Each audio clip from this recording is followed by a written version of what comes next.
Tempt. Ladies and gentlemen, listen to me real good now. See, I ain't here to preach to you, but I am here to tell you something.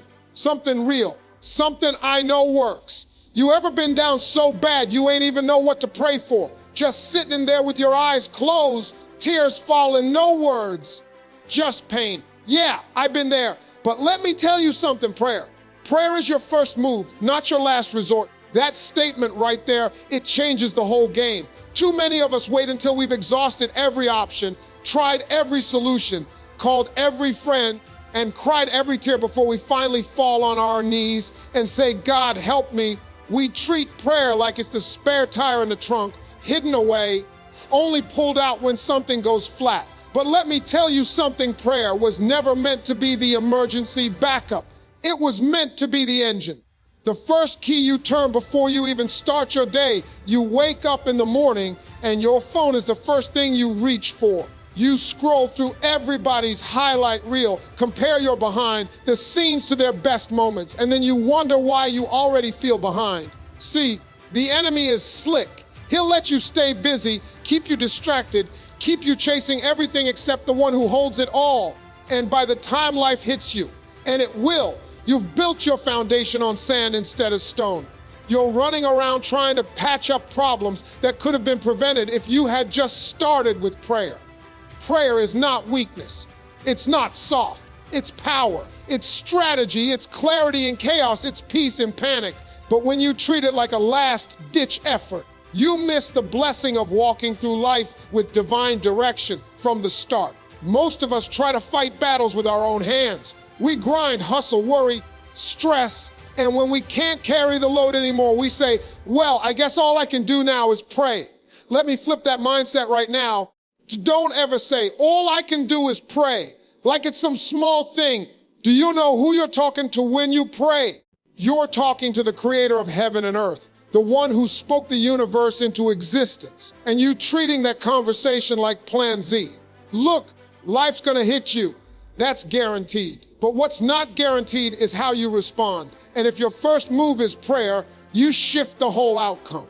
Because now you're not moving off emotion, you're moving off instruction. You're not just reacting, you're responding with purpose. See, prayer is not just talking, it's aligning. It's you stepping into God's will, not just dragging him into your plans. That's a whole different mindset. And when you make it your first move, you're no longer walking alone. You're walking covered, equipped, directed. Now, don't get me wrong, praying first doesn't mean the storm won't come, but it means when it does come, you won't panic. You'll be prepared. Attempt. It means when everybody else is losing their mind, you got peace that don't even make sense to other people. You've already consulted with the source, Tempt, so you ain't out here guessing or gambling. You're walking with guidance. And the beautiful thing about starting with prayer is that it makes everything else clearer. Decisions become easier. Distractions fall away. You start to discern what's for you and what's just noise. Because when God is your first conversation of the day, everything that follows is filtered through that wisdom. Your relationships, your goals, attempt, your work, all of it gets anchored in something deeper than your own understanding. You don't wait until your heart is broken to pray about love. You don't wait until the money runs out to pray about your finances. You don't wait until you're burned out to pray for peace. You pray before you start the job, before you start the business, before you make the call, because prayer ain't damage control. It's destiny alignment to attempt. Faith without trust is just noise. That's the truth most people don't want to admit. We throw around the word faith like it's decoration, something nice to say, something that sounds spiritual. But real faith, it's not just saying you believe. It's walking like you believe. It's acting like the outcome is already handled. Even when it looks like everything's falling apart, faith gets a lot of attention. Trust, that's where the real work is, because you can say all the right things, know all the right scriptures, go to church every Sunday, and still not trust God with the outcome. See, there's a difference between believing in God and actually trusting him. A lot of people believe he exists to attempt. They believe he's powerful. They believe he can do miracles. But when life gets tight, when prayers seem unanswered, When the waiting room gets long and the pressure starts to build, that's when trust gets tested. And for many of us, that's when we start doubting, stressing, trying to take the wheel back. It's not trust. That's control disguised as faith. Faith says, God can. Trust says, even if he doesn't move how I expect, I'm still standing. Faith opens your mouth. Trust keeps your feet planted. It's easy to have faith when things are going your way. When you got the promotion, when the relationship is healthy, when the path is clear. But what about when the door slams in your face? When the healing doesn't come the way you hope? When the storm lasts longer than you thought it would? That's where trust kicks in. That's where you stop depending on how things look and start standing on what you know.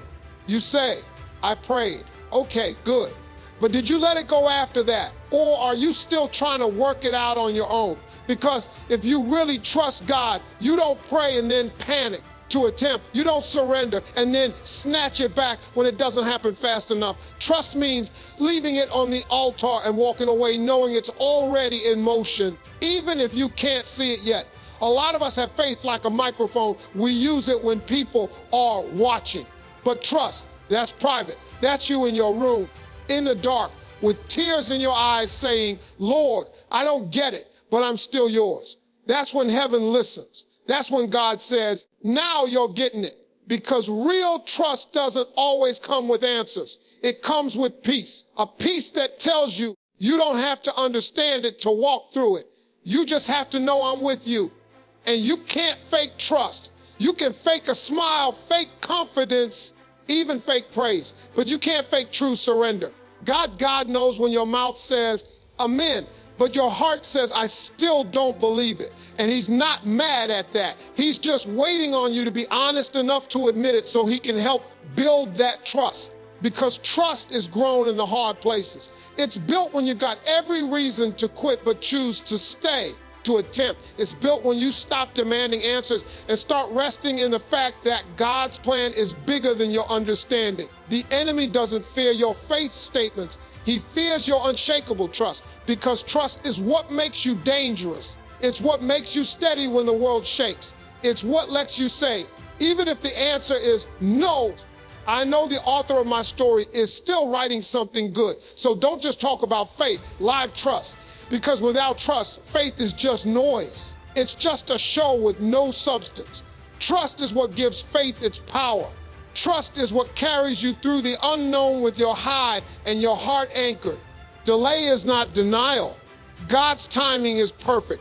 That's a hard lesson to learn when you're standing in the middle of the waiting. When you've prayed with everything in you, done all you can, and still nothing seems to be happening. In fact, sometimes it feels like the more you pray, the quieter it gets. The longer you wait, the heavier it feels. That's when the enemy creeps in with lies like, God forgot about you, or maybe this isn't for you, or if it was meant to be, attempt. It would have happened by now. But that's where you have to hold on to the truth. Just because it hasn't happened doesn't mean it won't. Just because you can't see the movement means there's no momentum. Delay is not the same thing as denial. We live in a world of instant everything.